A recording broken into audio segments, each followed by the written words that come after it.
When 6-year-old Oscar helped a scary-looking stranger out of kindness, he did not anticipate that it would end up solving all his family's problems.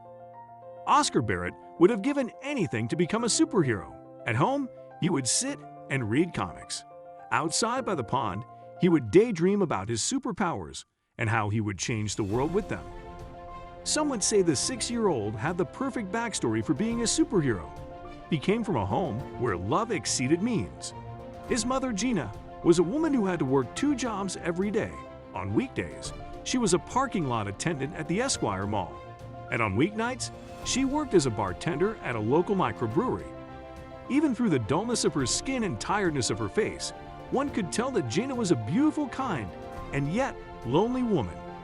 Though she had left her life of comfort and wealth almost 2 decades ago, there were little quirks of sophistication that stuck with her. If she hadn't chosen the love of her life over her family, she would still be living that life. But she was young and foolish, and thank goodness for that. When Gina chose a life with Mark, she knew life wouldn't be easy. But she also knew that her heart wouldn't find that kind of love, admiration, and warmth in anyone else. So she married Mark, who worked as a warehouse operator at an industrial shipping company. A few years into their small but grand life together, Gina and Mark were blessed with their first son, Miles. He instantly became the center of their universe, and Mark decided to do everything he could to be a more providing father to him. He landed a better-paying desk job at the company, and Gina was happy to start teaching music and math in their home. Parenthood was exhausting, with Gina and Mark barely finding the time to take trips or host friends like they used to. But they found new ways to stay young and in love. One of them was a Saturday evening picnic by the pond, where Gina, Mark, and baby Miles would dream on a mat, singing, talking, and laughing until the stars began to come up. And then 7 years later, Oscar came into this world. Gina and Mark's lives got busier. Miles had started singing and playing the ukulele, just like his mother, and the picnic mat under the stars was now full. Until it wasn't. Oscar did not have a memory of that dark day in their lives, and he didn't dare ask his mother about it. He had seen her cry into the pillow on too many nights to bring up that pain again. It had been years since that fateful day, but there was a heaviness in that little house that still lingered. Gina lost herself at work and taking care of the kids. After Mark, she never dated again. Every possibility of a new companionship seemed superficial and meaningless. Miles was of great help to Gina.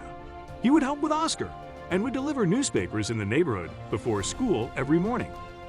Just as the mother and boys were beginning to pick up the pieces of their lives, another tragedy struck. One morning, Miles collapsed and fell unconscious on his morning newspaper run. It was then discovered that Miles had developed a rare heart condition. With that diagnosis, Miles had to quit school, bid farewell to cycling and running around with his friends, and spend his days switching between the wheelchair and the bed. Gina was devastated. Treating Miles' condition would require money that was beyond her imagination.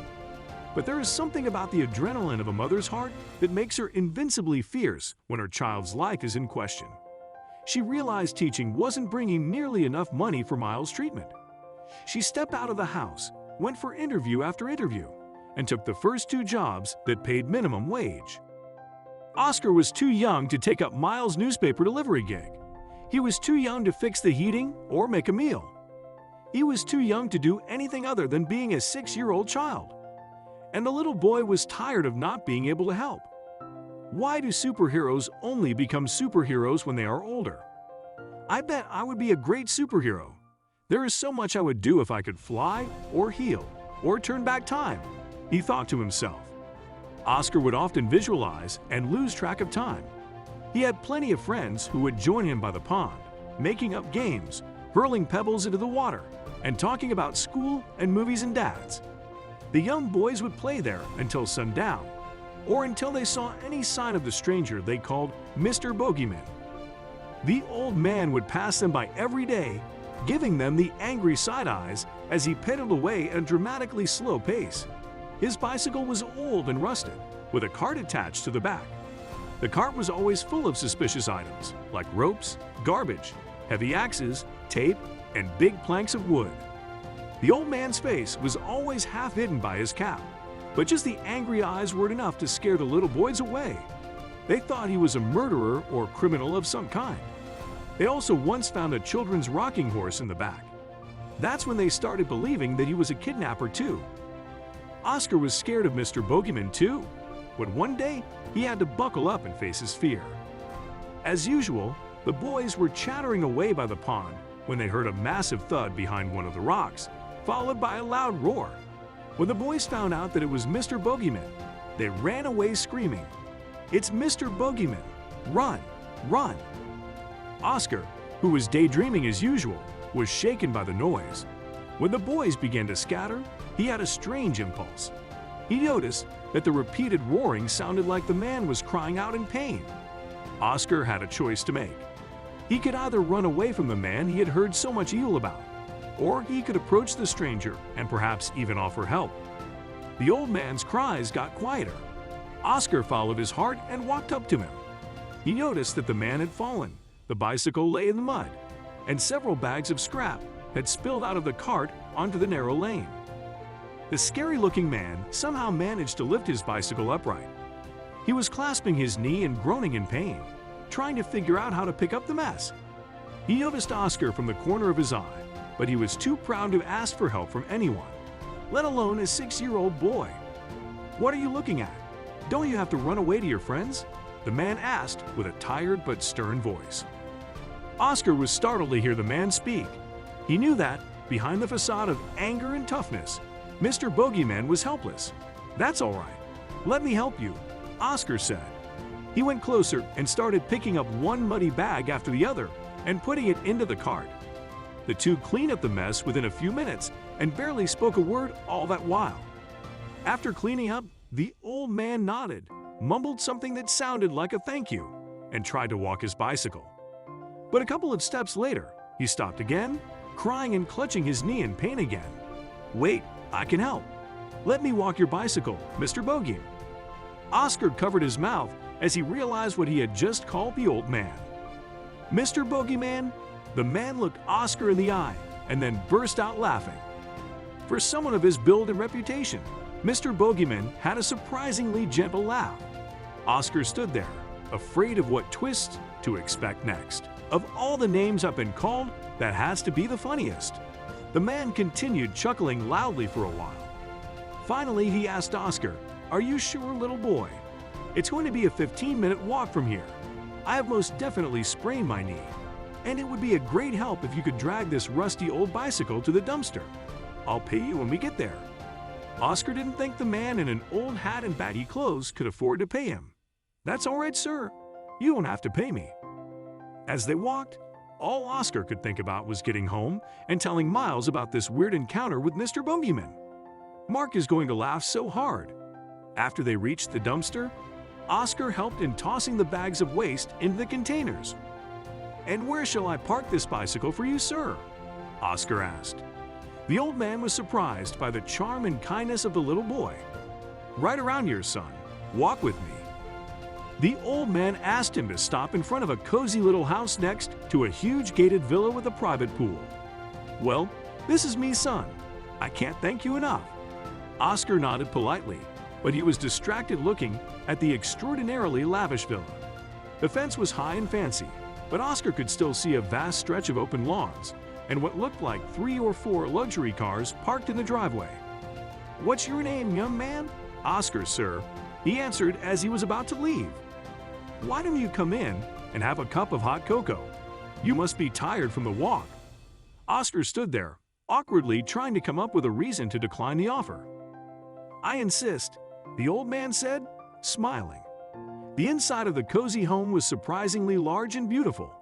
The space was tastefully decorated, and the kitchen was all marble and sparkling clean. "Mom will love this place," Oscar thought. "Your house is quite beautiful, sir," he told the old man. "Ah, you like it? Well, one of the rooms is being renovated. That's the reason I keep going to the market to get supplies. Would you like to see the room?" Oscar was curious. The dusty room that was being renovated was almost done, with only a wall left to paint. There were scraps of wood and tools lying all over the floor, dream catchers, a bouncy-looking bed, and a ukulele hung on the wall. Like any ukulele, this one instantly reminded Oscar of his father. In another corner of the room, Oscar recognized the rocking horse he and his friends had seen in the man's cart the other day. "Who is that for?" He gathered his courage and asked. "That is for my little granddaughter, Cora." The man's face lit up as he said the name. "She's 3, and from what I hear, she loves ponies, unicorns, and whatnot. I got this one made especially for her." Oscar felt a rush of shame as he remembered how he and his friends had pegged him for a dangerous man without knowing him. He observed the old man keenly and noticed that he seemed lonely. He decided to make him feel better by talking with him some more. "That's lovely, sir. I'm sure she's going to love it. And of course, she is going to love the whole room. When is she visiting?" Suddenly, the old man's smile was replaced with a deep sadness. "I don't know, son. I haven't spoken to her father in the last 7 years." Oscar felt terrible for his old friend. Sensing the pain in his heart, "Why haven't you spoken to him? Did you have a big fight?" The old man tried to smile at the boy's genuine kindness. "Yes, son. It was a pretty big fight. He wanted to marry someone that I didn't like at the time, and I asked him to leave and never come back." Oscar saw the man trying to hide his tears. He held his trembling hands and said, "Your son sounds like my mom. She left her home to marry my dad, you know." Wiping his tears, the old man said, "Is that so? And did things smooth over between her and your grandfather?" This time, it was Oscar whose face shrunk into a gloom. "No, sir. They didn't get a chance. Grandpa died before they could make up. Mom misses him so much." Oscar remembered how he had seen his mother sneak away behind the kitchen and cry. Thinking of that made Oscar break into tears. "You should call your son, sir. I bet he loves you. I bet he misses you." Saying this, Oscar hugged the old man and cried his heart out to the stranger. The man saw this as a sign to finally get in touch with his daughter. At the same time, he sensed that the boy couldn't stop crying. "What is it, Oscar? Why are you crying?" Oscar tried to calm himself down. "Go on, little boy. You can tell me anything." Oscar went on to share the story of his life, the struggles of his loving mother, the few but striking memories of his father, and the severe sudden sickness of his brother and closest friend, Miles. And most of all, Oscar shared his frustration about being unable to help in any way. Oscar's story moved the old man. He held him and consoled him, saying, "You are already a superhero, son, and your kindness is your superpower. You'll see." The next day, Oscar woke up to his mother calling his name frantically. "Did you meet a man named Mr. Joseph Neeson yesterday?" she asked in a nervous tone. Oscar realized that he hadn't asked the old man his name. "I did meet an old man yesterday by the pond." Gina was shocked. "Did you tell him to call his son?" Oscar was confused by how his mother knew all this. Miles must have told her, he thought.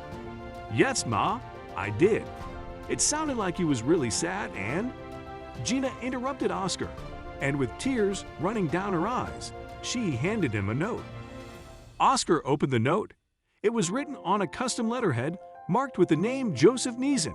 It read, "Dear Oscar, nothing can shake my belief that angels carried you into my life yesterday to reunite me with my family.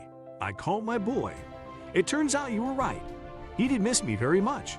He and Cora are coming to see me soon. Also, remember I told you that kindness was your superpower? Well, you will see I was right. Because of your kindness to me, an old scary stranger, your greatest troubles are now over. Look behind this note. All my love, Mr. Joseph Neeson. P.S. How would you and Miles like to come and stay a few days at my villa? I noticed you really liked it." Oscar was shocked to discover that the villa belonged to the man in those baggy clothes. He turned the note over and found something attached to it. "Is this what I think it is? Ma." He couldn't believe what he saw. It was a check for the amount of $1 million, signed by his old friend. Oscar hugged his mother with all his strength. "Is it really over, Ma? Will this be enough to heal Miles, Ma?" "Yes, my darling," Gina cried. She looked at the skies and whispered, "Mark, look what our little boy has done."